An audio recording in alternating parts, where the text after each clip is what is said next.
Jadi adik-adik sekalian, ada beberapa bagian nanti yang akan dijalankan terkait kegiatan hari ini. Jadi saya akan memutarkan film, kemudian ada sedikit presentasi yang dilakukan baik itu oleh Endang maupun oleh Sri terkait dengan wisata Bantimurung yang saya pilih untuk kegiatan kebinekaan ke-7 kita pada hari ini.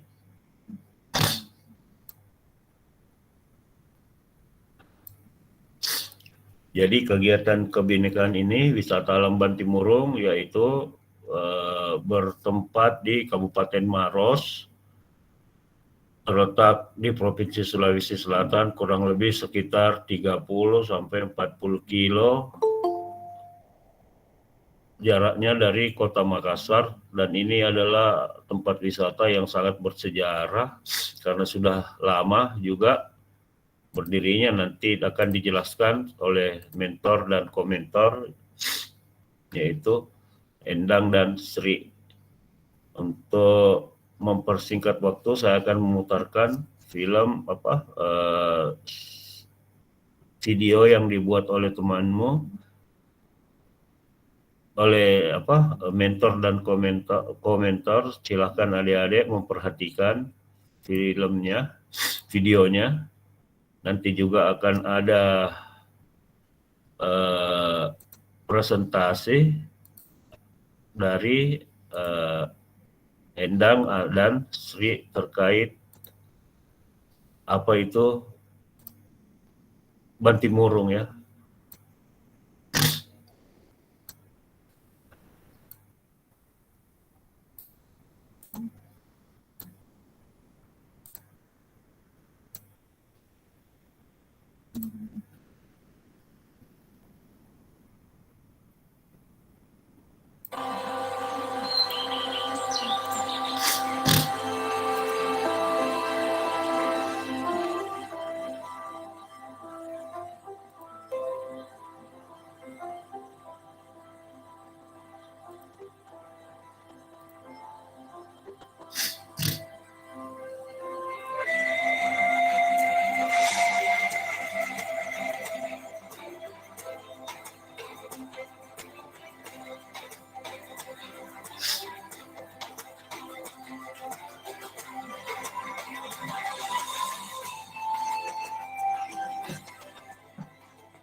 1.500-an rata-rata, ya rata-rata kepada hari itu. Setelah pandemi anjlok, iya, bahkan di sini pernah ditutup, punya 2 ekor, satu ekor dijual. Tapi mulai dikenal oleh orang luar, ditutup butterfly, banyak aku ya.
Oke, adik-adik, itu telah tadi video yang dibuat oleh temanmu terkait dengan wisata alam di Bantimurung, itu terletak di Kabupaten Maros.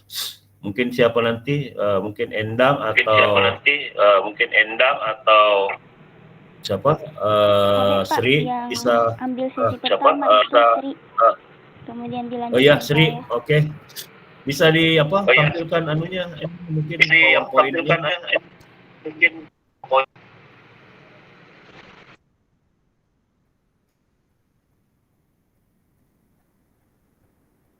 Atau Sri, silahkan, Dek. Iya Pak. Sri, coba. Iya Pak. Sudah terdengar suaranya Pak? Sudah. Ada mungkin ada yang bisa ditampilkan untuk menjelaskan tentang sejarah berdirinya Bantimurung. Penjelasan sedikit Penjelasan saja, saja boleh, silakan Dek. Assalamualaikum warahmatullahi wabarakatuh. Selamat sore teman-teman. Terima kasih atas kesempatan yang diberikan. Jadi di sini mungkin saya akan menjelaskan sedikit mengenai tentang wisata alam Bantimurung. Nah, wisata alam Bantimurung ini terletak di salah satu kabupaten yang ada di Sulawesi Selatan, yaitu Kabupaten Maros. Dan Bantimurung ini menjadi salah satu objek wisata favorit yang ada di Sulawesi Selatan. Nah, untuk letak Bantimurung ini, air terjun Bantimurung ini kurang lebih 40 km dari pusat kota Makassar. Kemudian akses untuk ke sana itu berupa jalan poros, bisa mengendarai kendaraan roda 2 maupun roda 4. Nah, mungkin sedikit saya jelaskan mengenai tentang kenapa sih bisa dikatakan Bantimurung. Nah, berdasarkan literatur yang saya baca, referensi yang saya baca, Bantimurung ini pada saat kerajaan Simbang, ada salah satu kecamatan di Maros, namanya Kecamatan Simbang, itu dulunya melakukan perbaikan jalan atau membuat jalan akses dari Maros, dari Kabupaten Maros ke Kabupaten Bone. Nah, dalam perjalanannya itu salah satu anak buah raja pada saat kerajaan Simbang itu mendengar suara di tengah hutan belantara, mendengar suara gemuruh. Kemudian setelah mendengar suara gemuruh, sang raja ini bertanya kepada anak buahnya, kalau dalam bahasa Bugis, Kalau dalam bahasa Bugis itu bunyinya seperti ini. Aga romerum. Aga romerum. Itu artinya, apa itu yang bergerumu? Apa itu yang bergemuruh? Kemudian anak buahnya ini menjawab, bentik puang. Bentik puang itu artinya air tuan. Nah, dari situlah dari kata merum yang artinya gemuruh, kemudian dari kata bentik yang artinya air, itu kemudian disatukan menjadi Banti Murung. Yang sekarang kita kenal dengan istilah wisata alam Banti Murung.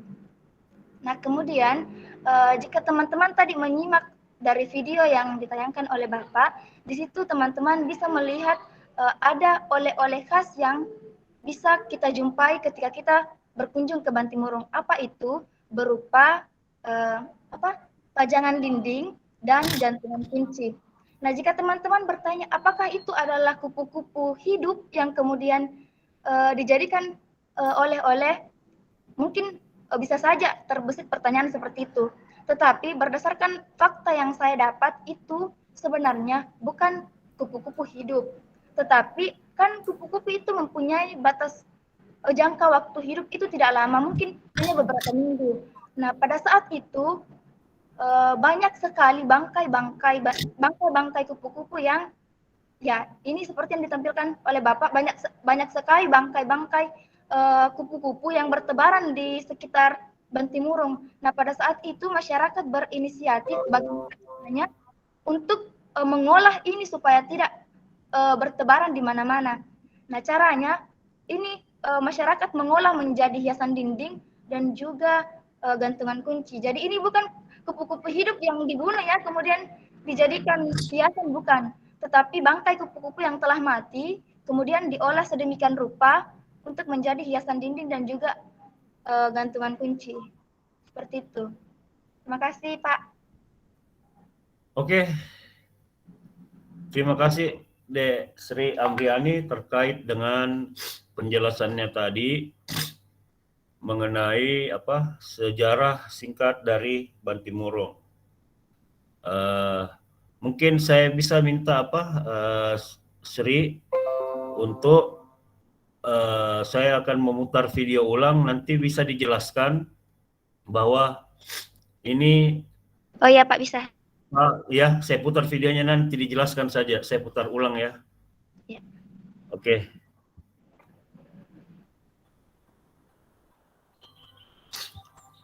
Silakan dijelaskan ya. Ini adalah pemandangan yang bisa kita lihat ketika kita mengendarai kendaraan dari Kabupaten Maros ke Bone. Nah, ini adalah jalan masuk dari Banti Murung, gerbang masuknya. Nah, kan orang-orang mengenal Banti Murung itu dengan istilah The Kingdom of Butterfly. Nah, begitulah simbolnya Banti Murung yang dikenal oleh orang-orang luar bahkan mancanegara. Nah, mungkin bisa dijeda di sini dulu Pak, di patung monyetnya. Ya, nah mungkin ini adalah cerita unik yang ada di Banti Murung. Mengapa sih Banti Murung selain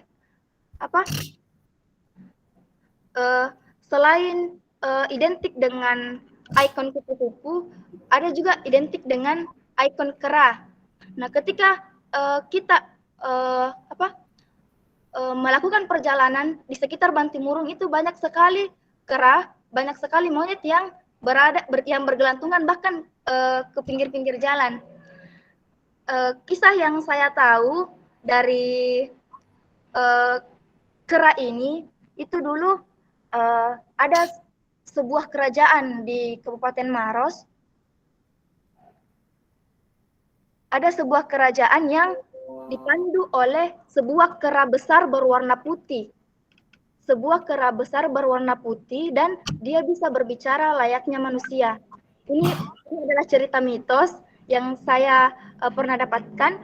Kemudian singkat cerita, saya lanjut ya videonya, Dek. Ya, nah singkat cerita, kera ini pergi berburu karena dia gemar berburu. Nah, dia pergi berburu di sekitar danau. Nah, di saat dia berburu, dia melihat seorang wanita cantik memiliki rambut panjang, kemudian memiliki paras wajah yang sangat cantik. Nah, wanita cantik ini rupanya adalah seorang putri dari kerajaan, nama kerajaannya putri pada saat itu adalah kerajaan Patiro. Kerajaan Patiro. Kemudian nama wanita cantik ini adalah Ibis Sudaing. Namanya adalah Ibis Sudaing. Nah, sepulang dari berburu, kera ini yang kita kenal dengan cerita-cerita orang tua dulu, namanya adalah Toakala. Nama kera ini adalah Toakala. Nah, dia kan adalah seorang pimpinan kerajaan. Dia menyuruh anak buahnya untuk meminang, untuk pergi melamar ini Ibis Sudaing, seorang wanita yang berparas cantik. Kemudian pihak keluarga dari Ibis Sudaing ini sangat tidak setuju. Karena mengapa? Dia melihat dari rupa Toakala yang mungkin dibilang tidak tampan, jadi ditolak mentah-mentah. Pada saat itu Toakala ini merasa sakit hati. Nah, setelah itu Toakala ini berencana untuk menyerang kerajaan Patiro ini. Nah, setelah Raja Patiro mendengar adanya isu ingin diserang, dia membuat keputusan dengan Toakala ini. Permintaannya kerajaan Patiro, dia menginginkan Toakala datang langsung beserta dengan seluruh pasukannya ke kerajaan Patiro tersebut. Nah, setelah datang ini Toakala dengan anak buahnya, dijamu dengan sedemikian rupa dalam sebuah mungkin bisa dikatakan sebuah ruangan. Kalau sekarang bisa dikatakan sebuah ruangan. Kemudian setelah berkumpul semua, ruangan ini dibakar sehingga semua anak buah dari Toakala ini mati terbakar, kecuali Toakala dan satu ekor kera berwarna hitam yang sedang hamil. Nah, hanya 2 kera yang lolos. Kemudian itulah sebabnya mengapa sekarang masih banyak ditemukan monyet-monyet yang ada di sana, karena ceritanya itu adalah keturunan dari kera yang hamil yang bebas dari kebakaran tersebut. Nah, kemudian nasib Toakala ini ceritanya dia pergi bertapa, dia pergi bersemedi di sebuah goa.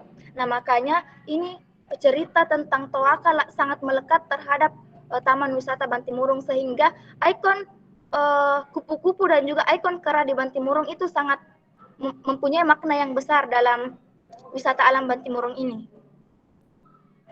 Mungkin bisa dilanjut Pak videonya.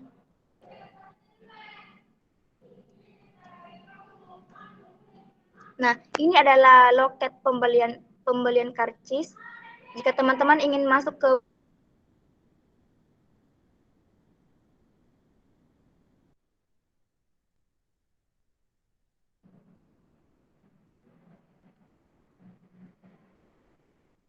ini adalah pemandangan yang bisa teman-teman lihat berupa pepohonan dan juga ada stalaktit dan juga stalagmit. Nah, ini yang saya jelaskan tadi mengenai oleh-oleh yang bisa teman-teman jumpai di Bantimurung.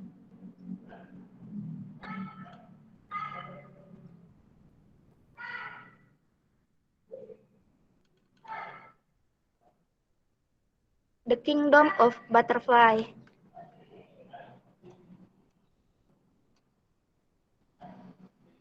Nah, ini adalah setelah pembelian karcis, teman-teman akan menempuh jarak mungkin beberapa meter untuk sampai ke air terjunnya. Nah, ini sedikit gambaran miniatur dari atau maps perjalanan dari luar hingga masuk ke dalam ke dalam air terjun.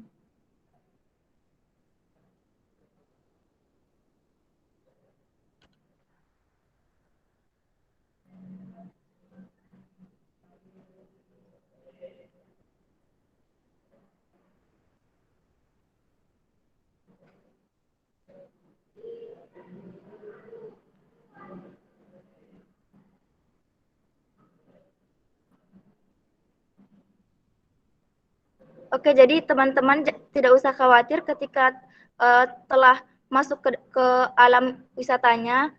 Di sana ada tersedia masjid dan juga ada tersedia penginapan jika teman-teman ingin menginap.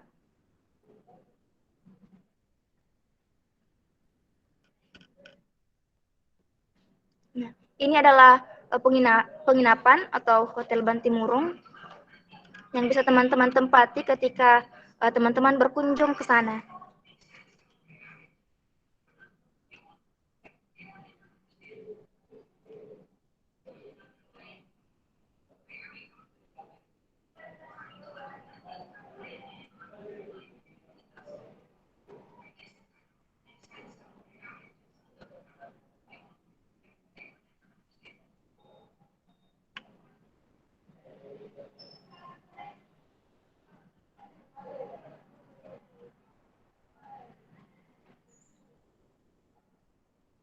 Nah, ini teman-teman seperti yang saya katakan tadi bahwa Bantimurung itu dikenal dengan sebutan The Kingdom of Butterfly karena mengapa banyak sekali kupu-kupu yang bisa kita jumpai di sana.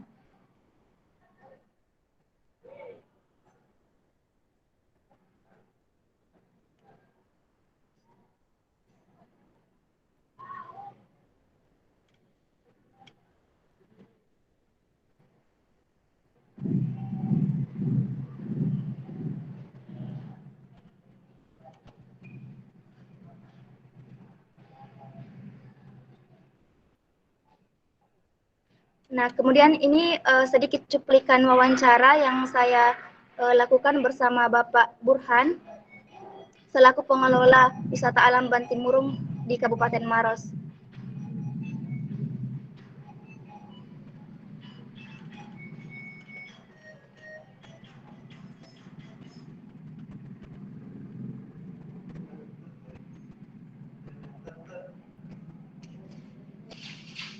Nah, teman-teman, ini adalah ikon utama yang ada di wisata alam Bantimurung berupa air terjun yang ditemukan oleh teman-teman oleh orang-orang kerajaan Simbang.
Oke, adik-adik, itulah tadi penjelasan yang sangat singkat, padat, dan terkait dengan wisata alam Bantimurung sesuai dengan kegiatan kita Kebinekaan 7 di Pertukaran Mahasiswa Modul Nusantara. Untuk selanjutnya kita masuk ke sesi diskusi. Saya minta mungkin Endang memandu teman-teman yang ingin bertanya. Baik, terkait Pak, dengan kegiatan Modul Nusantara ini dengan tema wisata alam Bantimurung. Silakan. Ya, Pak.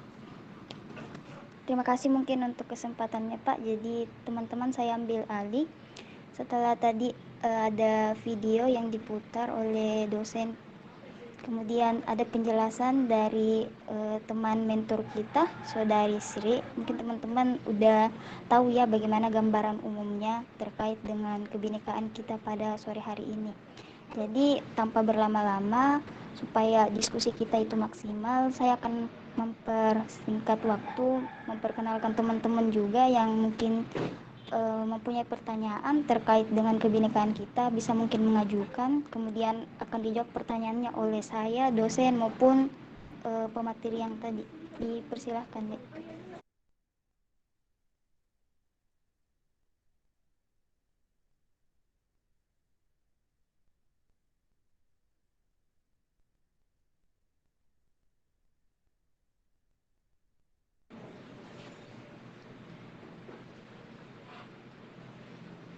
Ayo, setelah nonton video yang tadi dengan beberapa penjelasan, mungkin teman-teman masih bingung ya terkait dengan kebinekaan kita, mengenal wisata Bantimurung yang ada di Sulawesi Selatan. Jadi Bantimurung ini salah satu ikon destinasi yang terkenal di Kota Makassar, Sulawesi Selatan. Cuman wisata ini tidak terletak di kota maupun di luar kota, yaitu di Kabupaten Maros yang berbatasan langsung juga dengan Kabupaten Pangkep.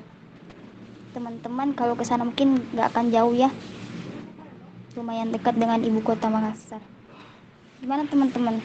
Mungkin ada yang ingin mengajukan pertanyaan? Saya Kak izin bertanya. Boleh, Dek, silahkan. Baik, terima kasih Kak Endang atas kesempatan yang diberikan. Izin bertanya ya Kak, tadi kan sudah dijelaskan asal mulanya Bantimurung itu diketemukan oleh Kerajaan Timbang kalau tidak salah. Nah, saya yang ingin saya tanyakan tadi Kak, agak kurang jelas ya, Bantimurung itu apa ada artinya gitu. Tadi apa saya lupa. Kemudian gini, jadi yang pembudidayaan kupu-kupunya itu terbuka bebas nggih Kak, di tempat, maksudnya bukan ditempatkan di suatu tempat tertutup gitu. Jadi kita bisa kayak lebih melihat satu objek gitu. Kemudian pertanyaan yang selanjutnya, kan wisata Bantimurung ini tetap dibuka meskipun pandemi, atau tadi kan sudah dijelaskan sama siapa Bapak yang wawancara itu ya, sempat tutup. Nah, mungkin kemarin juga ada pertanyaan bagaimana kayak caranya tetap mengeksistensikan wisata Bantimurung ini agar tetap menjadi primadona wisata di daerah Sulawesi Selatan yang favorit. Itu, Mbak. Itu, Mbak. Terima kasih. Sama-sama.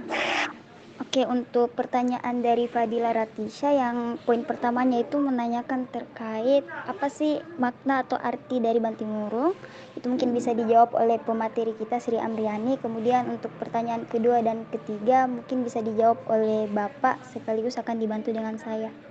Untuk Sri, dipersilakan deh menjawab poin pertama. Terima kasih Kak Endang atas kesempatannya. Dari penamaan kata Bantimurung itu sebenarnya berasal dari bahasa Bugis.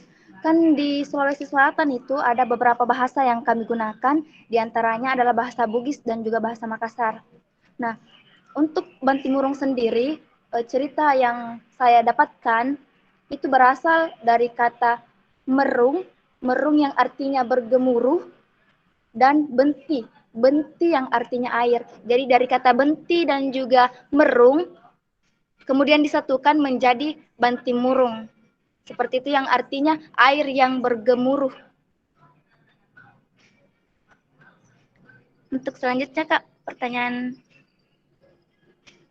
apa pertanyaannya? Iya. Untuk selanjutnya poin keduanya itu menanyakan Dek terkait dengan bagaimana tentang lokasi penangkaran kupu-kupu, apakah masih dibuka atau tertutup?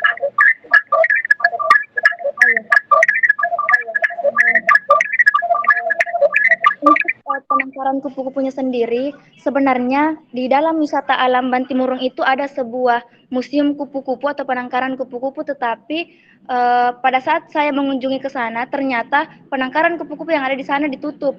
Karena cerita yang saya dapatkan, itu sudah dibatasi orang-orang yang bisa berkunjung ke sana, karena semakin ke sini mungkin karena perkembangbiakan kupu-kupu itu mengalami hambatan. Jadi untuk sementara ditutup dulu, tetapi untuk penangkarannya itu ada di dalam wisata alam Bantimurung itu sendiri. Oke, jadi sebenarnya museum itu ada di dalam lokasi wisata, cuman karena beberapa pertimbangan, makanya mungkin museum itu tidak diperkenankan untuk dibuka beberapa waktu. Untuk poin selanjutnya, bagaimana caranya mengeksistensikan lokasi wisata Bantimurung apabila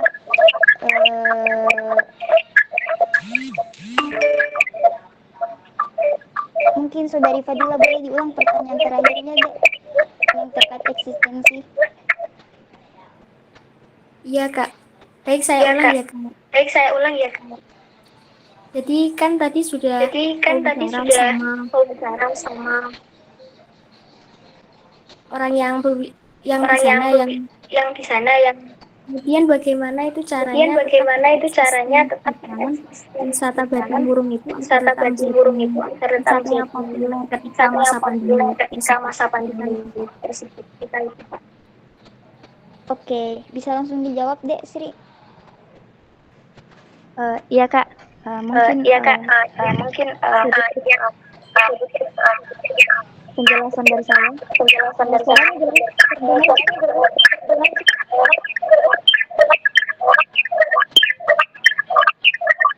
Halo? Ya, mungkin Endang dimatikan dulu mikrofonnya. Ya, silakan Amriani. Oh ya, terima kasih Pak.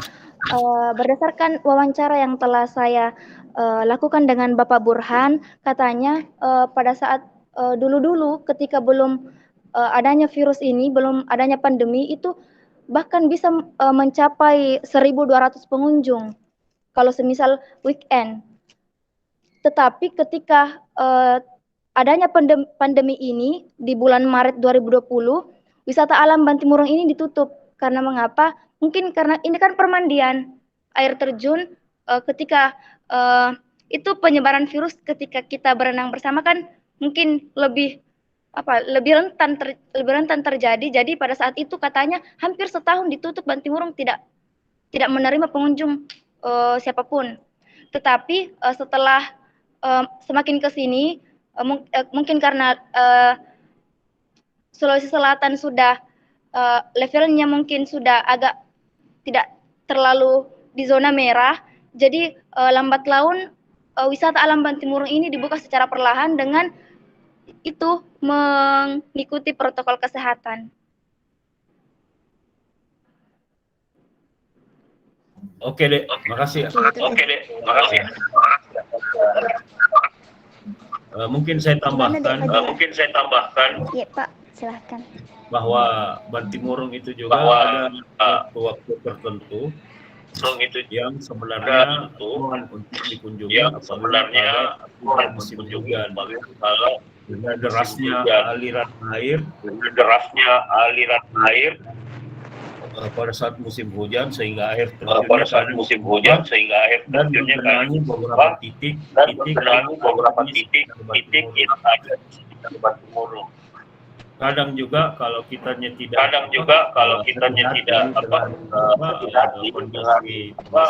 kondisi hujan deras banjir, dan pada saat banjir itu memakan korban itu benar.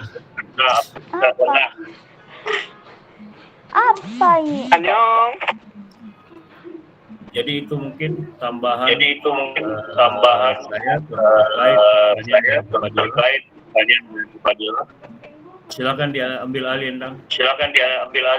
Baik, Pak, terima kasih. Bagaimana, Dek, kepada penanya, apakah jawabannya diterima? Iya, Kak, terima kasih banyak atas jawabannya, Kak Endang, Kak Sri, dan Bapak. Oke, Dek, berani ke pertanyaan selanjutnya ya. Selain Fadila Ratisya, ada dari teman-teman yang lain ingin bertanya. Silahkan, Dek. Izin bertanya, Kak. Oke, silahkan bertanya. Terima kasih atas kesempatannya, Kak Endang. Ini kan tadi berdasarkan wawancara ya kan katanya tadi sempat ditutup tuh selama 1 tahun begitu kan. Nah, terkait dengan pembudidayaan kupu-kupunya itu bagaimana ya Kak? Apakah dibiarkan begitu saja atau memang tetap diurusi begitu? Terima kasih.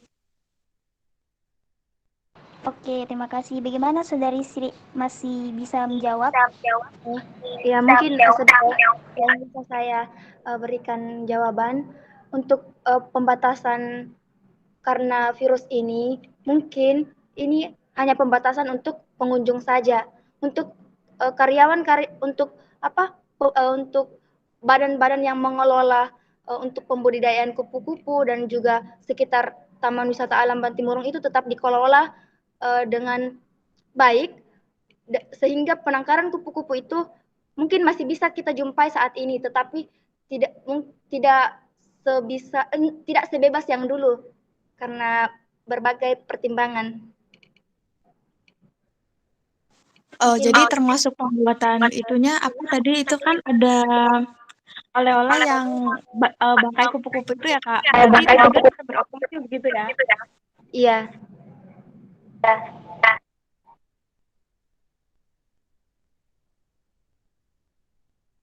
Sedikit menambahkan, Dek.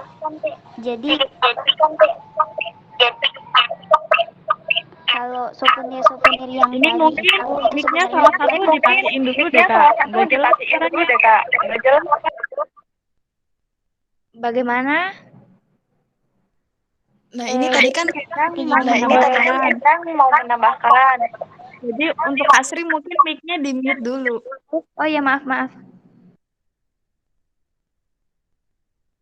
Oke, saya ambil alih ya. Jadi menambahkan tadi jawaban terkait dengan souvenir kupu-kupu yang tadi diisi kaca itu sebenarnya bukan atas tanggung jawab dari pihak pengelola taman, Dek. Jadi itu sebenarnya hasil karya tangan dari masyarakat setempat untuk dijajahkan kepada pengunjung. Kalau terkait persoalan penangkaran kupu-kupunya itu sudah ada orang yang ditugaskan untuk itu. Jadi beda rananya.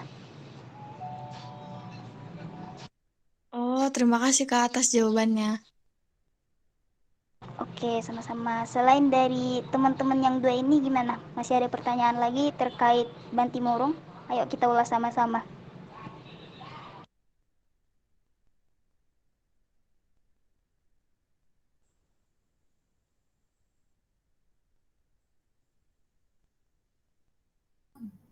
Ayo satu lagi deh.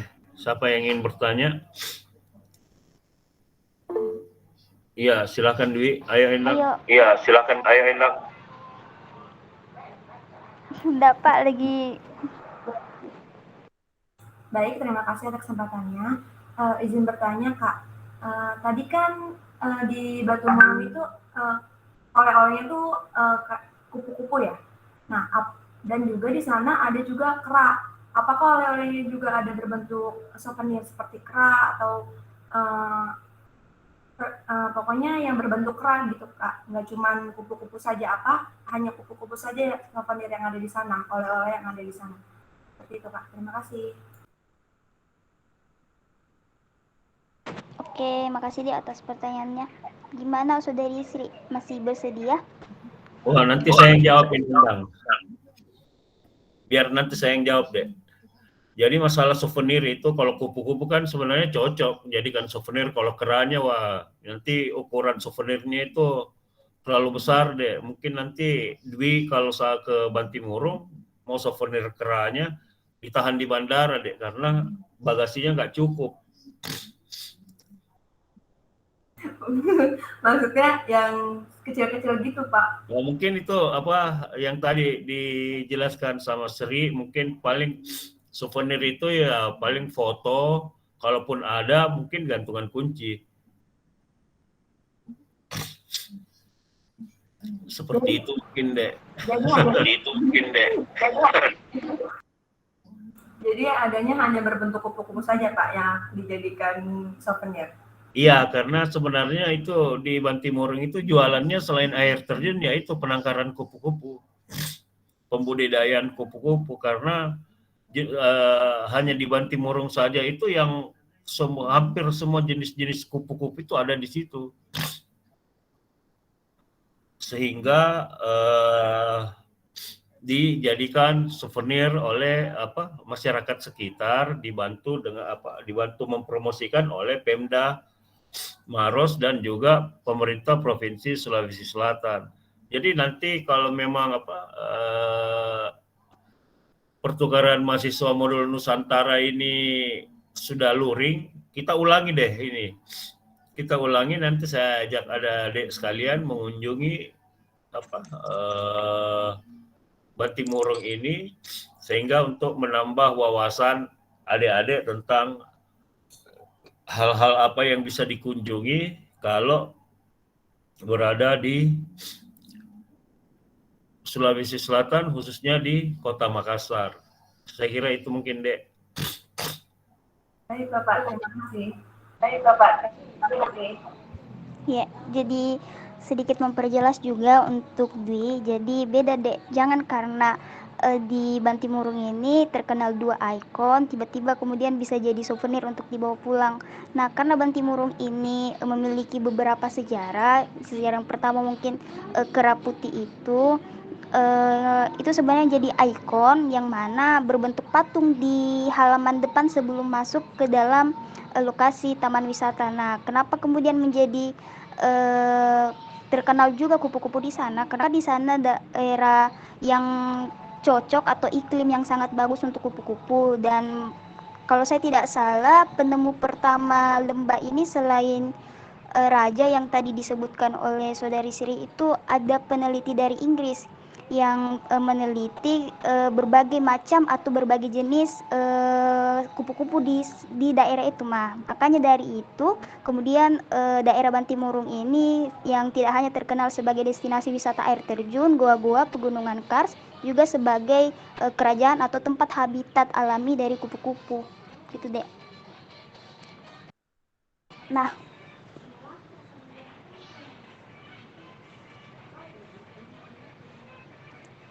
untuk pertanyaan selanjutnya mungkin masih ada pertanyaan dari teman-teman selain dari 3, atau kalau sudah tidak ada kita bisa alihkan ke Bapak untuk menutup sesi kebinekaan kita.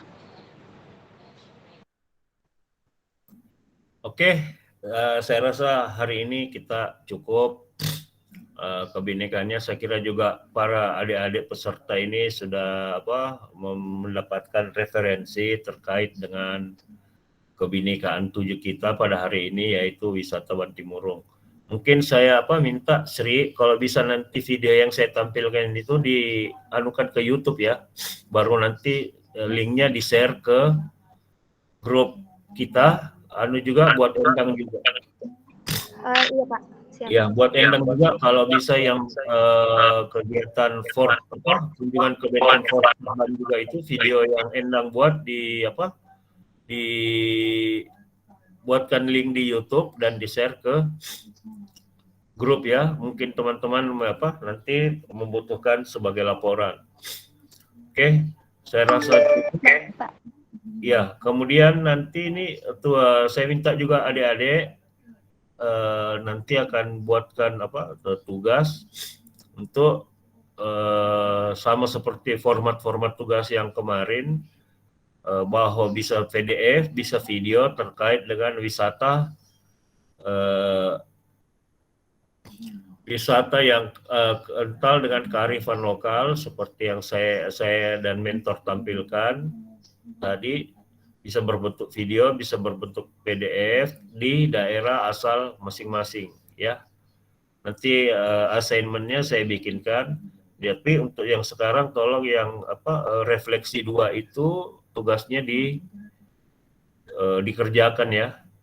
Nanti setelah itu baru kita saya akan membuat assignment tentang kebinekaan 7 ini. Oke. Saya terima kasih kepada adik-adik sekalian. Terima kasih juga kepada mentor, ada Endang, ada Sri yang membantu saya melaksanakan kegiatan ini.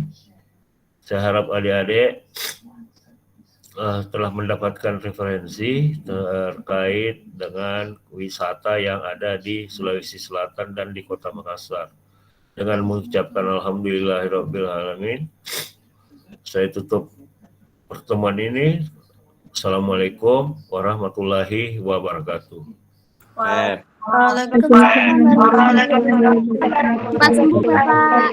Cepat sembuh Ya, Bapak. saya lagi kurang sehat ini. Lagi apa? Kurang sehat ini. Makassar.